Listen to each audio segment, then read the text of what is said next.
Breakup. ये एक ऐसा शब्द है ना जो सुनते ही कितना कुछ महसूस करा देता है। तो आज हम ग्रेग बेरेंट की किताब it's called a breakup because it's broken के पीछे के जो मेन आइडियाज हैं उन पर बात करेंगे। ये सिर्फ कोई किताब नहीं है बल्कि एक तरह की गाइड है जो उस मुश्किल दौर से निकलने में वाकई मदद कर सकती है। तो चलिए देखते हैं कि ये जो सीधा सादा सा आइडिया है वो हमें हील करने का रास्ता कैसे दिखाता है। ये बात कितनी जानी पहचानी लगती है ना। सच तो ये है कि ब्रेकअप कभी भी आसान नहीं होते। अक्सर हम कंफ्यूज हो जाते हैं, अकेला महसूस करते हैं, ऐसा लगता है जैसे सारी गलती हमारी ही थी। और ये जो लाइन है ना, ये उस पूरी कंफ्यूजन को, उस उलझन को बिल्कुल सही तरीके से बयां करती है जो हम में से कई लोगों ने कभी ना कभी महसूस की है। तो आज का हमारा सफर कैसा रहेगा, हम इसे 6 स्टेप्स में देखेंगे। सबसे पहले एक बहुत ही हिम्मत देने वाला मैसेज, फिर हम समझेंगे कि असली प्रॉब्लम यानी वो जो भ्रम है वो क्या है। उसके बाद एक प्रैक्टिकल प्रोटोकॉल पर नजर डालेंगे, फिर ये भी देखेंगे कि दुखी होना क्यों जरूरी है, और आखिर में सबसे जरूरी, खुद को फिर से कैसे खड़ा किया जाए। तो चलिए शुरू करते हैं पहले और सबसे जरूरी आइडिया के साथ। देखिए, ये जो नजरिया है ना, ये सिर्फ ब्रेकअप से उभरने के बारे में नहीं है, ये तो हमारे सोचने के तरीके को ही पूरी तरह से बदलने के बारे में है। ये वो आइडिया है जो हमें खुद को ब्लेम करने से रोकता है।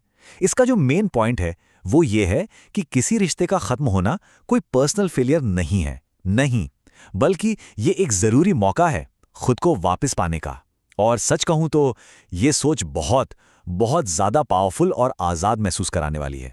तो फिर असली प्रॉब्लम है क्या? क्योंकि जो दर्द होता है ना, उसकी असली वजह खुद ब्रेकअप नहीं बल्कि कुछ और ही है। चलिए समझते हैं कि वो क्या है।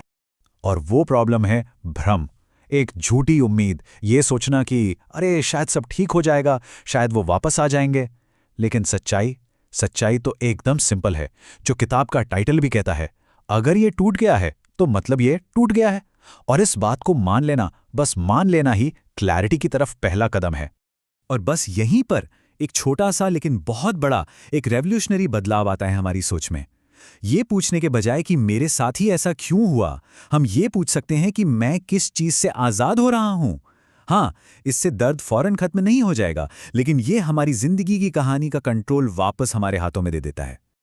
अच्छा, तो जब हम इस भ्रम से बाहर आ जाते हैं तो अगला स्टेप क्या है? यहीं पर एक बहुत प्रैक्टिकल टूल आता है जिसे किताब में हीट टॉक्स कहा गया है। नाम से ही जाहिर है ना? जैसे बॉडी के लिए डिटॉक्स होता है, वैसे ही ये दिल और दिमाग के लिए एक इमोशनल डिटॉक्स है। मकसद, थोड़ी दूरी बनाना। सीधे शब्दों में कहें तो ये एक सख्त नो कॉन्टैक्ट रूल है। मतलब कोई मैसेज नहीं, सोशल मीडिया पर देर रात तक उनकी प्रोफाइल नहीं देखनी, और वो जो बस हालचाल पूछ रहा था वाले मैसेज होते हैं ना, वो तो बिल्कुल भी नहीं। क्यों? क्योंकि हर एक कॉन्टैक्ट उस इमोशनल घाव को फिर से कुरेद देता है और हीविंग प्रोसेस को और धीमा कर देता है। और हाँ, ये हमेशा के लिए नहीं करना है, ये सिर्फ 60 दिनों का एक सॉलिड कमिटमेंट है। इसे एक तरह का इमोशनल रिहैब समझिए, अपने पूरे सिस्टम को रीसेट करने के लिए और अपनी सेल्फ वर्थ को उस रिश्ते से अलग करके दोबारा ढूंढने के लिए एक डेडिकेटेड टाइम। लेकिन इसका ये मतलब बिल्कुल नहीं है कि हमें अपनी फीलिंग्स को दबा देना है, बिल्कुल भी नहीं। अगला स्टेप है दुखी होने के बारे में, उस दर्द को, उस शोक को एक्सेप्ट करने के बारे में, लेकिन हाँ, एक खास तरीके से। तो किताब कहती है कि हमें एक पिटी पार्टी करने की पूरी इजाजत है। जी भर के रोना है रोइए, गुस्सा करना है करिए, टप से सीधे आइसक्रीम खानी है बिल्कुल खाइए, ये सब ठीक है।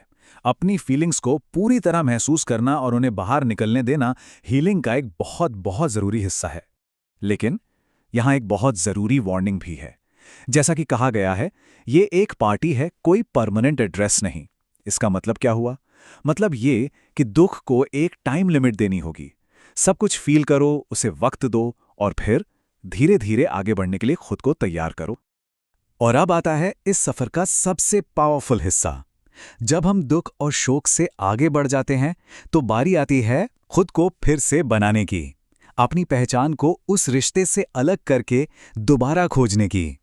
और ये इस किताब के सबसे दमदार मैसेजेस में से एक है। किसी और की हमें प्यार कर पाने या ना कर पाने की काबिलियत हमारी कीमत तय नहीं करती। हम जैसे हैं पूरे हैं, हमारी वैल्यू पूरी है, भले ही हमारा दिल टूटा हुआ क्यों ना हो। तो खुद को फिर से बनाने के इस काम में मदद के लिए कुछ प्रैक्टिकल टूल्स भी हैं, जैसे कि जर्नलिंग करना, खुद के लिए अच्छी बातें कहना यानी कि एफर्मेशंस, और थोड़ा आत्मचिंतन ये वो वक्त है जब हम फिर से ये खोजते हैं कि हमें किस बात पर हंसी आती है, कौन सी चीज़ हमें एनर्जी देती है और असल में हम अपनी ज़िंदगी से चाहते क्या हैं। और अब आते हैं हम आखिरी हिस्से पर। ये जो पूरी जर्नी है, ये हमें आखिर ले कहाँ जाती है। ये सिर्फ ठीक हो जाने के बारे में नहीं है, ये तो पूरी तरह से बदल जाने के बारे में है, एक नए इंसान बनने के बारे में है। सबसे पहला बदलाव जो आता है वो है दर्द का ताकत में बदलना। ब्रेकअप से जो तकलीफ मिलती है वो हमें एक नई तरह की इमोशनल स्ट्रेंथ और रेजिलियंस देती है, जो शायद पहले हमारे पास थी ही नहीं। दूसरा बदलाव, एक अंत को एक नई शुरुआत में बदलना। ये कहानी का फुल स्टॉप नहीं है, ये तो एक नए चैप्टर की पहली लाइन है, और इस चैप्टर को अब हम खुद अपनी शर्तों पे लिखेंगे। और तीसरा, और शायद सबसे जरूरी बदलाव, अकेलेपन की जो फीलिंग है उसे एक गहरे, मजबूत सेल्फ लव में बदलना। हम ये सीखते हैं कि हम अपनी खुशी के लिए खुद ही काफी हैं। तो आखिर में बस एक बात याद रखनी है, हम टूटे हुए नहीं हैं, हम बन रहे हैं। इस पूरे एक्सपीरियंस से हम और भी समझदार, और भी मजबूत और एक बेहतर इंसान बनकर निकलेंगे, क्योंकि हर अंत में एक नई शुरुआत छुपी होती है।